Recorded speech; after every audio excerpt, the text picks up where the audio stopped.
Assalamualaikum warahmatullahi wabarakatuh.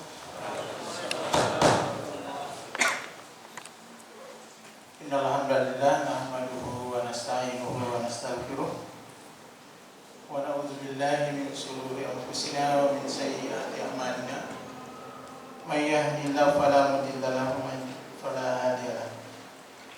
Asyhadu an la ilaha illallah wahdahu la syarika lahu wa asyhadu anna Muhammadan abduhu wa rasuluh. Allahumma salli wa sallim ala nabiyyina Muhammadin khatamul anbiya'i wal mursalin Muhammadin wa ala alihi wa sahbihi ajma'in, amma ba'd. Allah Ta'ala fi kitabil karim, a'udzu billahi minasy syaithanir rajim. Ya ayyuhalladzina amanu kutiba alaikumus syiyam kama kutiba alal ladzina min qablikum la'allakum tattaqun. Ibu bapak jamaah salat Isya yang dirahmati oleh Allah, seraya kita berharap setelah ini nanti kita bisa melanjutkan dengan salat malam berjamaah. Mudah-mudahan dengan iman dan ikhlas hanya mengharapkan ridha Allah, maka Rasulullah menyatakan dosa-dosa kita yang lalu diampuni oleh Allah Subhanahu wa taala. Man qama ramadana imanan wa ihtisaban ghufira lahu ma taqaddama min dhanbi. Barang siapa yang mendirikan salat malam karena iman dan ikhlas hanya mengharapkan ridha Allah, maka dosa-dosanya yang lalu diampuni oleh Allah Subhanahu wa taala. Selawat dan salam untuk junjungan kita Nabi besar Muhammad sallallahu alaihi wasallam. Mudah-mudahan uswatun hasanah beliau bisa kita amalkan dalam kehidupan pribadi kita, kehidupan berkeluarga, kehidupan bermasyarakat, berbangsa maupun bernegara. Ibu bapak yang rahmati Allah Subhanahu wa taala, waktu yang singkat ini saya ingin membawakan satu pesan, yaitu menyangkut ibadah-ibadah yang kita kerjakan dalam bulan Ramadan ini, agar supaya kita mencapai nilai takwa atau derajat takwa. Karena orang yang paling mulia di sisi Allah itu adalah orang yang bertakwa. Dan Allah menyatakan bahwa berbekalah, dan sebaik-baik bekal itu adalah takwa kepada Allah Subhanahu wa taala. Dan ayat yang lain menyatakan bahwa kita sebagai anak negeri ini, anak bangsa yang menghuni negeri yang oleh diplomat barat itu disebut sebagai secuil surga yang dinukilkan di muka bumi ini, kontribusi yang terbesar adalah umat Islam. Walau anna ahlal qura amanu wattaqaw la fatahna 'alaihim barakatin minas sama'i wal ardh walakin kadzabu fa akhadnahum bima kanu yaksibun. Sekiranya penduduk negeri ini beriman dan bertakwa pada Allah, maka Allah akan menurunkan berkah dari langit dan dari bumi. Sebaliknya, kalau kita mendustakan ayat-ayat Allah, ayat-ayat kauniyah warisan Rasulullah sallallahu alaihi wasallam berupa Al-Qur'an dan As-Sunnah, kalau kita dustakan, maka azab Allah sangat. Karena itu marilah kita kawal bulan suci Ramadan kita kali ini dengan sebaik-baiknya. Mudah-mudahan kita menjadi muttaqin, dan inilah sumbangsi kita pada negeri yang kita cintai. Mudah-mudahan. Ibu bapak yang dirahmati oleh Allah Subhanahu wa taala, surga itu sangat tujuan akhir kita. Semua orang pasti menginginkan masuk surga. Kecil dimanja-manja, besar hidup bersenang-senang, kemudian kalau sudah kaya berfoya-foya, kemudian cita-citanya mesti masuk surga. Bahkan kita sering berdoa supaya dimudahkan rezeki kita, umur kita yang panjang. Tapi seringkali pula kita lupa, kita mengabaikan syarat untuk memenuhi doa kita tadi. Termasuk salah satunya adalah kita ingin masuk surga Allah yang seluas langit dan seluas bumi. Bahkan di ayat Ali Imran itu wasaru ila magfiratin min rabbikum wa jannatin arduha samawati wal ardh uiddat lil muttaqin. Kita disuruh bersegera mencari ampunan dari Allah. Nah, tujuan akhirnya adalah menjadi muttaqin. Dan kalau sudah menjadi muttaqin, mudah-mudahan kita bisa masuk surga Allah Subhanahu wa taala. Karena itu pada malam hari ini saya ingin membawakan al-jannatu mustaqatun la arba'ina fardun. Talil Quran wa hafidil lisan wa mutimul ji'an wa sayyum fi syahri Ramadan. Ini karena ada hubungannya dengan bulan suci Ramadan. Dan insya Allah keempat ini semuanya menjadi amalan-amalan utama dalam bulan suci Ramadan. Karena itu kalau kita berucap bahwa Allah mengajak kita berlomba-lomba untuk mencari surga Allah yang seluas langit dan seluas bumi, maka amalan-amalan inilah harus kita kerjakan dalam bulan suci Ramadan. Dan tiada lain adalah landasannya iman. Kalau tidak iman, tidak mungkin. Karena memang ayatnya ditujukan untuk orang-orang yang beriman. Bapak yang dirahmati oleh Allah Subhanahu wa taala. Surga sangat merindukan 4 orang atau 4 kelompok manusia. Jadi surga Allah itu kalau dalam seorang pakar sosiologi dari Iran, Ali Saryati, dalam bukunya Haji, dia menyatakan bahwa kita ini tercecer dari surga. Karena memang tempat tinggal kita itu sesungguhnya di surga. Hanya karena kesombongan kita, ya, kesombongan iblis, kemudian iblis menggoda Adam, lalu kita harus turunkan ke muka bumi ini. Nah, tujuan akhirnya adalah supaya kita mencari jalan kembali ke surga. Kita ini tercecer dari surga. Ya. Karena itu kita beribadah kepada Allah Subhanahu wa taala dalam rangka meretas kembali jalan menuju surga. Kira-kira siapa di sini yang tidak suka masuk surga? Puncak kebahagiaan kita itu adalah bertemu dengan Allah Subhanahu wa taala. Tiada lain. Kalau kita ingin bertemu dengan Allah Subhanahu wa taala, tiada lain adalah tempatnya ada di dalam surga. Man kana yarjullaha yaumal akhir, ya. Ayat yang terakhir surat Al-Kahfi itu, ya.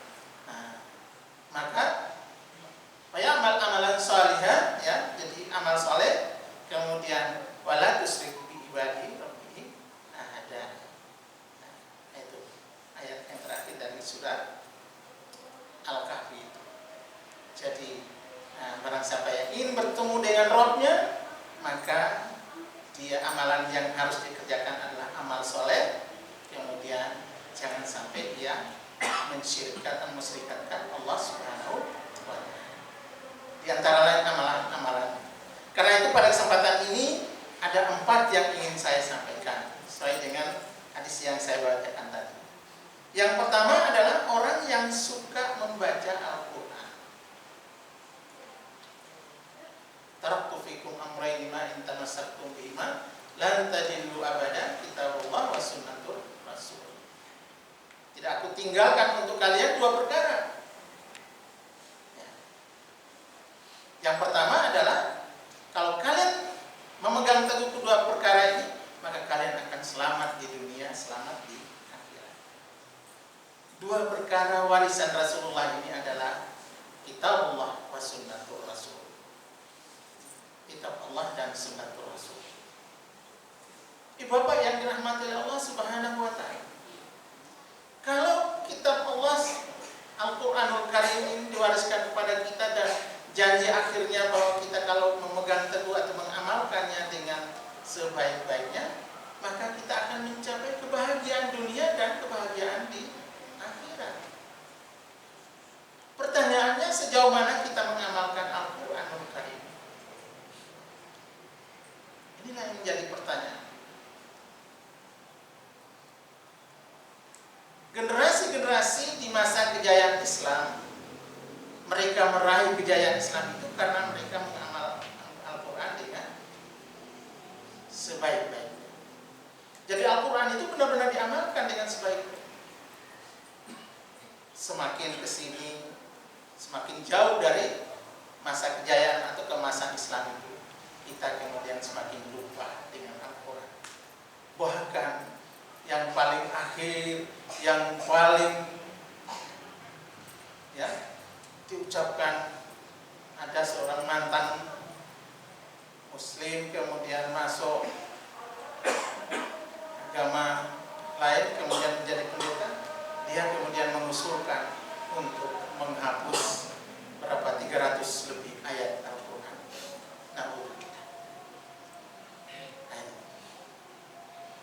Apakah kita masuk di dalamnya? Di zaman Harun ar-Rasyid, Abbasiyah, ada seorang tokoh yang sering diceritakan dalam 1001 Malam itu. Tokoh itu Abu Nawas. Dia melakukan atau memberikan sindiran yang luar biasa tajamnya kepada kita. Suatu ketika Abu Nawas ini sedang mencari sesuatu di halaman rumahnya. Mulai pagi sampai siang dicari-cari. Tapi sesuatu yang dicari itu tidak ditemukan. Pemuda-pemuda remaja masjid yang ada suka duduk di depan atau dekat rumahnya Abu Nawas itu, spontan mereka bertanya kepada Abu Nawas, "Wahai si Buya, apa yang Anda cari? Kok kami lihat sejak tadi Anda cari-cari sesuatu?" Dengan tenang Abu Nawas mengatakan, "Saya sedang mencari cincin saya yang hilang." Tanpa dikomando para remaja masjid tadi, ya mudah-mudahan ini menjadi remaja masjid semua ya. Nah, mudah-mudahan ini kita niatkan di awal Ramadan ini, mari kita ikut jamaah di sini, ya. Nah, tidak hanya jamaah maghrib, bisa kemudian sholat malam, tapi mudah-mudahan kita bisa meramaikan masjid. Insya Allah masjid ini kita menjadi ramai, ya. Kita makmurkan bersama-sama. Remaja masjid yang bertanya kepada Abu Nawas ini, "Mula apa yang Anda cari?" Dia mengatakan, "Saya sedang mencari cincin saya yang hilang." Tanpa dikomando, mereka kemudian ikut mencari cincin yang hilang tadi. Tapi sampai dengan menjelang azan zuhur, yang dicari-cari itu tidak ketemu. Dengan tenang dengan penasaran, salah seorang pemuda tadi atau remaja masih tadi bertanya kepada Abu Nawas, "Wahai mullah, cincin Anda itu sesungguhnya hilangnya di mana?" Dengan tenang tanpa dosa, Abu Nawas mengatakan, "Cincin saya hilangnya di kamar." Dasar, katanya pemuda tadi, cincinnya hilang di kamar, carinya di halaman. Ibu bapak jamaah yang dirahmati Allah Subhanahu, cincin itu adalah pengikat. Seorang yang sudah dilamar, kemudian kemana-mana kangen sama calonnya, cincinnya diraba-raba, cincin kawinnya diraba-raba, dan lain sebagainya. Ada yang batu mempercayai adanya cincinnya akik itu, kemudian setiap hari hilang dan seterusnya, dibangga-banggakan. Cincin itu adalah sesuatu yang menjadi kebanggaan dari pemilik. Ini Inilah sindiran yang luar biasa. Sindiran kepada umat Islam bahwa kita memiliki sesuatu yang kita banggakan, yang bisa memberikan hikmah kepada kita, memberikan jalan kepada kita, kita bangga-banggakan. Tapi cincin tadi, sesuatu yang kita miliki, kita banggakan tadi, sudah hilang. Dan hilangnya di dalam rumah kita sendiri. Apa sindirannya? Yang dimaksud cincin oleh Abu Nawas itu adalah Al-Quranul Karim. Kita banyak memiliki Al-Quranul Karim, tapi tidak pernah membacanya. Kalau itu sudah ada yang membacanya, tidak pernah ada yang memahami artinya, mentadabburkan ayatnya. Kalau ini yang kita lakukan, maka pantas saja sindir oleh Abu Nawas. Kita tidak pernah mengamalkan ajaran Al-Quran, tapi justru mengamalkan isme-isme yang lain di dalam kehidupan. Ekonomi ada dalam Al-Quran. Apa saja yang ada dalam Al-Quran, semuanya petunjuk Allah Subhanahu wa Ta'ala untuk kita. Tapi kita tidak pernah mengamalkan. Karena itu kita tidak pernah maju-maju. Pantas saja seorang imam besar di kerajaan Sambas pada waktu itu, dia mengirim sepucuk surat kepada Rasid Ridho yang mengelola majalah Al-Manar di Mesir pada waktu itu. Dia bertanya, "Limadza ta'akhkharul muslimun wa limadza taqaddamu ghairuhum?" Mengapa umat Islam mundur dan mengapa umat selain Islam maju? Surat tadi dan pertanyaan yang ringkas tadi diberikan kepada mufti yang ada di Al-Azhar. Mufti itu mereka kemudian merapatkan dan menjawab. Dan jawabannya juga ringkas sekali. Umat Islam mundur karena mereka meninggalkan kitabnya. Dan umat selain Islam maju karena mereka meninggalkan kitab. Sama-sama meninggalkan kitabnya. Tapi umat Islam justru mundur, sedangkan umat selain Islam maju. Lahirlah sebuah buku dengan judul yang sama, dan insya Allah buku itu sudah diterjemahkan dalam bahasa Indonesia, tidak terlalu tebal, tapi bisa kita cari kembali karena buku terbitan lama. Insya Allah bisa menjadi modal bagi kita untuk menambah semangat kita untuk kembali mencerahkan Islam. Dalam penjelasan itu mereka mengatakan umat Islam meninggalkan Al-Quranul Karim. Mereka mengamalkan ajaran-ajaran selain Islam. Sedangkan Eropa pada waktu itu, mereka justru meninggalkan kitab mereka. Mereka justru dicerahkan oleh Al-Quranul Karim. Karena memang Islam pernah jaya di Eropa 300 tahun lebih di Andalusia. Ya, karena itu adab yang ada di Eropa Barat itu tiada lain karena dicerahkan oleh Al-Quranul Karim. Muhammad Abu ketika pulang dari pengasingan oleh Raja Farouk di Prancis, turun di bandara, ditanya oleh wartawan, "Apa yang Anda saksikan di Eropa?" Dia mengatakan, "Saya menyaksikan Islam di Eropa. Walaupun saya tidak menyaksikan umat Islam di Eropa. Sedangkan di Mesir saya menyaksikan umat Islam, tapi saya tidak menyaksikan Islam." Ini persis seperti di tempat kita di Indonesia ini. Kita menyaksikan umat Islam, tidak kita saksikan ajaran Islam. Ajaran Islam bahkan semakin hari semakin dilecehkan oleh umat Islam sendiri. Ini kondisi kita. Kalau kondisi kita seperti sindiran dan kisah beberapa tokoh tadi, apakah kita pantas masuk ke dalam surga atau surga merindukan kehadiran kita? Karena itu mari kita berusaha di bulan suci Ramadan ini, mari kita kembali membaca Al-Quran, dan tidak hanya membaca tapi kita tadabburkan, kemudian mudah-mudahan kita satu ayat daripada. Ibu bapak yang dirahmati oleh Allah, masih ada 3 tapi waktunya tidak cukup. Karena itu saya simpan untuk 2 hari lagi, karena 2 hari lagi ada jadwal saya sambung di 2 hari lagi. Ya, mudah-mudahan kita bisa mengambil manfaatnya dan semangatnya sehingga kita sukseskan Ramadan kita kali ini. La'allakum tattaqun. Allahumma ihdinas siratal mustaqim, siratal ladzina an'amta 'alaihim ghairil maghdubi 'alaihim waladdallin.